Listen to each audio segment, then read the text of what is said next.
Hola, somos Gloria Vargas Álvarez y Juliana Ávila León.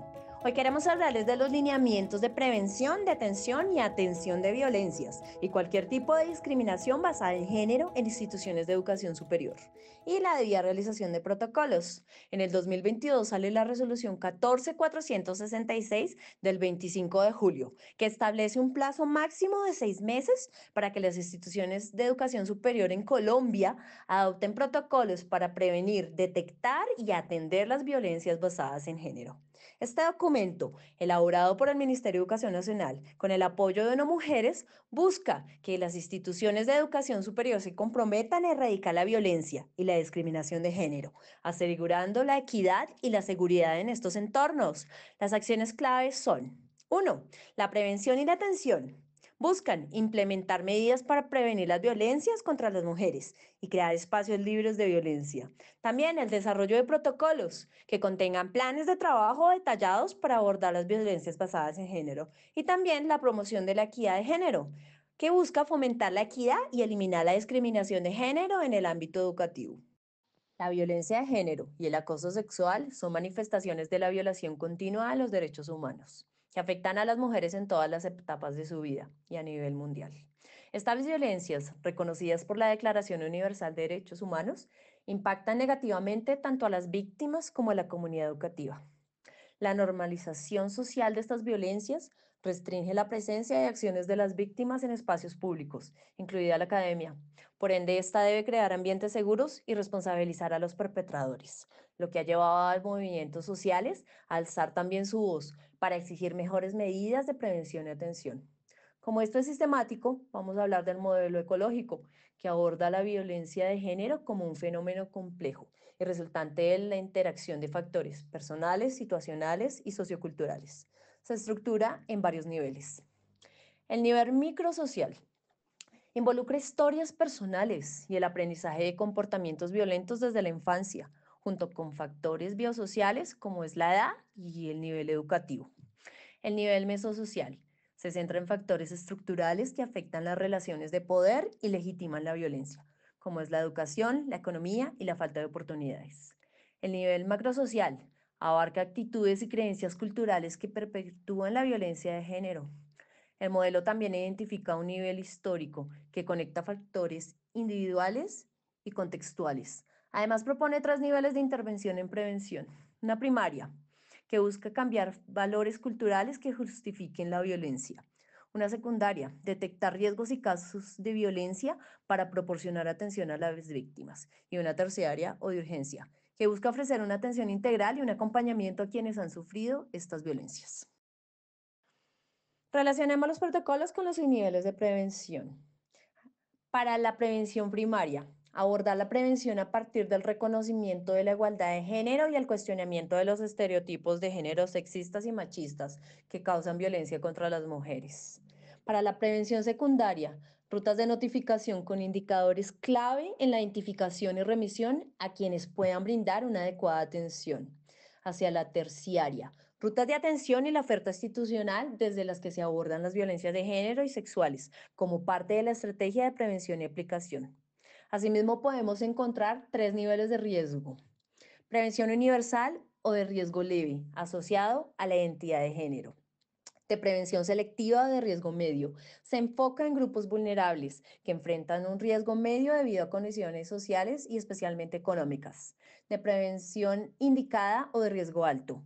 Se dirige a grupos con alta vulnerabilidad. Como ejemplos tenemos los siguientes: contextos de violencia sociopolítica, especialmente zonas de alto riesgo; pertenece a grupos históricamente marginados o excluidos; pobreza endémica; discriminación por razones de género y etnia.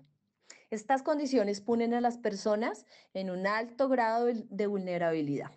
Asimismo, hay unas medidas de protección que pueden prevenir la violencia de género, minimizando el riesgo, como asegurar el acceso y la permanencia en el sistema educativo superior, garantiza la autonomía económica mediante medidas socioeconómicas y estabilidad laboral, implementar una política de justicia que evite la impunidad de las violencias de género y prevenga la perpetuación, para dar algunos ejemplos.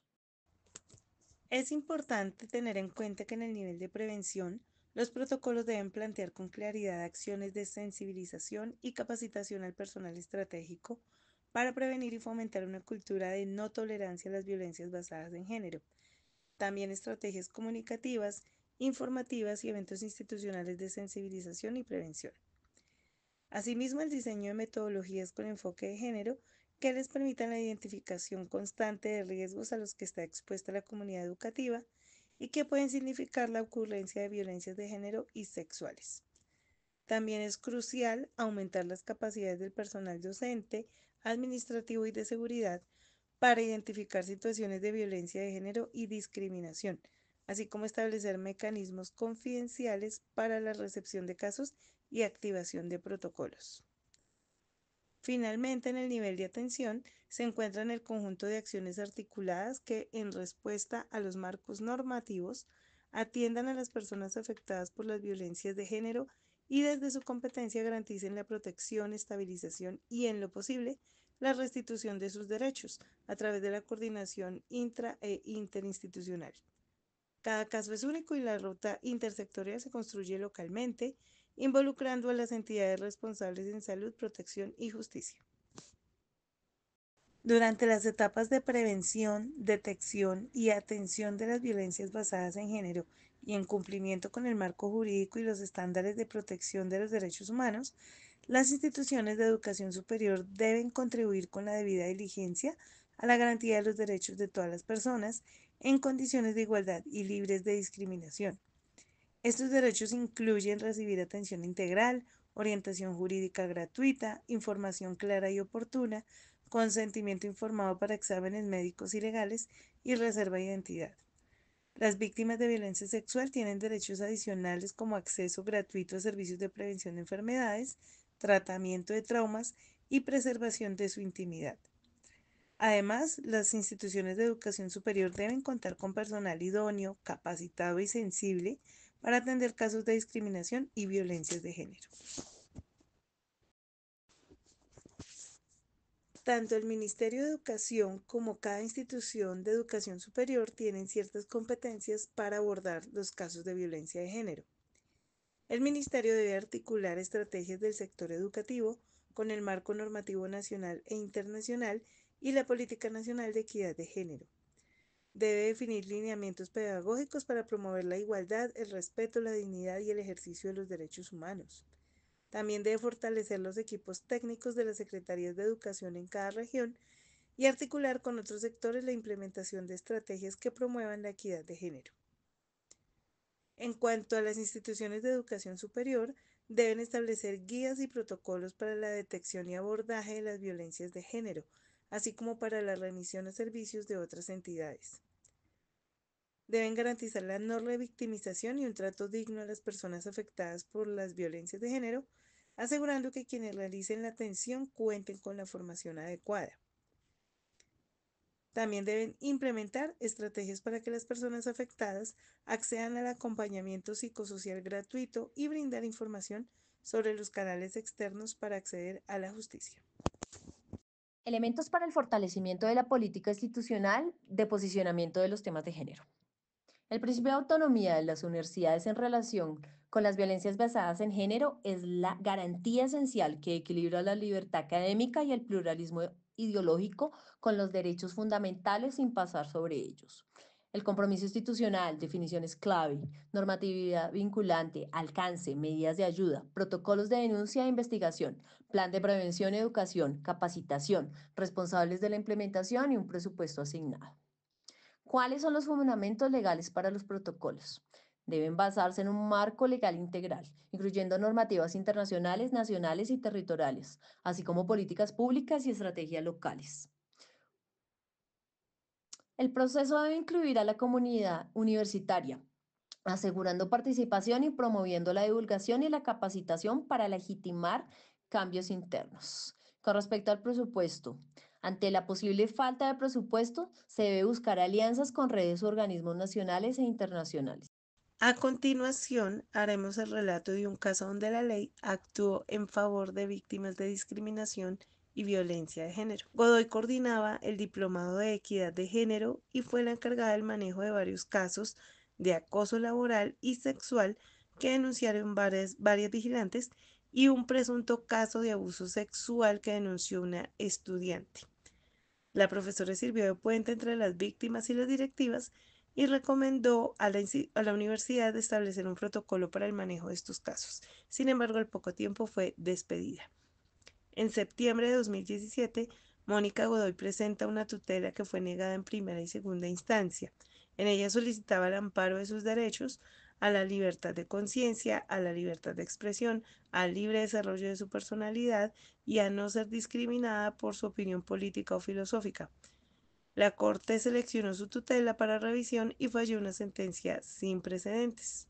En esta sentencia 239 del año 2018, la Corte establece que si bien las universidades tienen libertad académica y de pensamiento y autonomía para diseñar sus propios reglamentos, esta autonomía no puede justificar la afectación de derechos fundamentales de los miembros de la comunidad educativa. La Corte confirmó que el despido de Mónica Godoy era ilegítimo, ya que tuvo como objetivo evitar la visibilización de las situaciones de acoso laboral y violencia de género presentes en la universidad y se quiso silenciar las denuncias de la profesora. También se confirmó que la Universidad de Ibagué no podía ampararse en la autonomía universitaria para justificar este despido. La Corte resaltó que los estados tienen una obligación en el derecho internacional de proteger, respetar y garantizar el derecho de las mujeres a estar libres de violencia, y por eso deben tomar todas las medidas necesarias para diseñar e implementar las políticas públicas efectivas para eliminar la violencia y discriminación de género. Esta responsabilidad de combatir este tipo de violencias no es solamente del Estado, sino también de las entidades privadas, como por ejemplo las universidades. Finalmente, la Corte ordena a la Universidad de Ibagué la creación e implementación de un protocolo de actuación para los casos de violencia de género en la institución, así como rutas y procedimientos claros y efectivos para dar trámite a las denuncias. La Corte le hizo un llamado al Ministerio de Educación para establecer lineamientos para las instituciones de educación superior en relación con sus obligaciones frente al cumplimiento de normas nacionales e internacionales en los casos de acoso laboral y de violencia sexual y de género que sucedan en su interior. De aquí se origina el presente documento del que les estamos hablando. Por supuesto, también se concluyó con el reintegro de la docente a la Universidad de Ibagué. Luego de hacer el análisis de este documento de lineamientos para la atención de violencia de género y discriminación, llegamos a las siguientes conclusiones. Primera, en cuanto a los derechos y protección, las instituciones de educación superior tienen la responsabilidad de garantizar los derechos de los afectados por violencias basadas en género, asegurando un trato dignificante y la no revictimización. Segunda, en cuanto al compromiso hacia la equidad de género, se debe fomentar un compromiso institucional hacia la equidad de género que no solo aborde la violencia de género, sino que también promueva el respeto, la igualdad y la dignidad en todos los ámbitos de la vida educativa y social.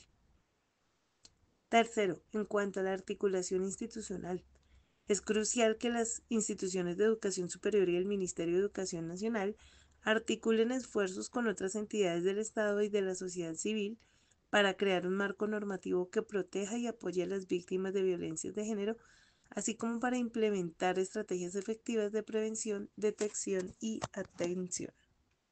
Y finalmente queremos dejarles una pregunta reflexiva.